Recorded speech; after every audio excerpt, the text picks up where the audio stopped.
Hello అండి, welcome to our channel. ఈరోజు మనము ఆవకాయ ఎలా పెట్టుకోవాలో తెలుసుకుందాము. దీనికి మనం ముందుగా పచ్చి మామిడికాయలని ముక్కలుగా కట్ చేసుకొని పక్కన పెట్టుకోవాలి. తర్వాత ఒక బాండీలో నూనె పోసి అందులో వెల్లుల్లి వేసి వేగనియాలి. తర్వాత మిక్సీ జార్లో మనము జీలకర్ర, ఆవాలు, మెంతులు వేసి పొడిలా చేసుకోవాలి. ఆవాలను కొంచెం తక్కువ మోతాదులో తీసుకోవాలి. ఈ పొడిని మనము పక్కన పెట్టుకోవాలి.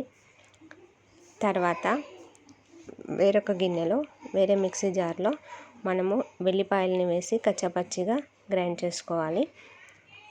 తర్వాత మనము ఆవకాయ పోపు వేసుకోవడానికి ఎండుమిర్చి, ఆవాలు, జీలకర్ర, కొన్ని మెంతులను తీసుకోవాలి. వీటిని నూనెలో పోపులాగా వేసుకోవాలి. ఈ ఎండుమిర్చి కొంచెం మనకి వేగనివ్వాలి. బాగా కొంచెం బ్లాక్ కలర్ వచ్చే వరకు వేగనివ్వాలి. చూడండి మనకి ఎలా మరుగుతుందో. కలర్ మొత్తం చేంజ్ అయ్యాక మొత్తం ఇలా అవుతుంది. బ్లాక్ కలర్ వచ్చింది కదా. తర్వాత ఈ మొత్తం మిశ్రమాన్ని మనము ఈ పోపు మొత్తాన్ని మనము పక్కన ఉంచుకోవాలి. చల్లార్చుకోవాలి.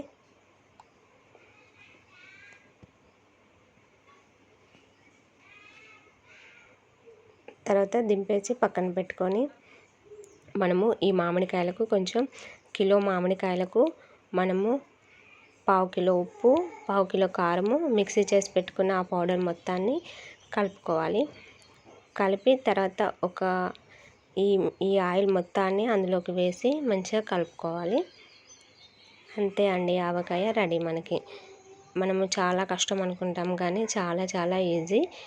నేను 1 కేజీ మామిడికాయలకు చెప్పాను. 1 కేజీ మామిడికాయలకు 1/2 కిలో ఉప్పు, 1/2 కిలో కారము పడుతుంది.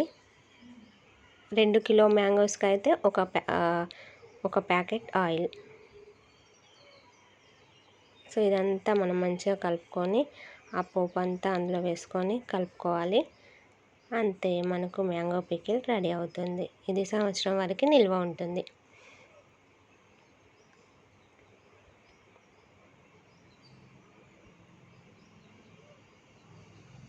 ఈ పికిల్ని మనం ఒక డబ్బాలో, ప్లాస్టిక్ డబ్బాలో అయినా లేకపోతే జార్లో అయినా స్టోర్ చేసుకొని సంవత్సరం వరకు వాడుకోవచ్చు.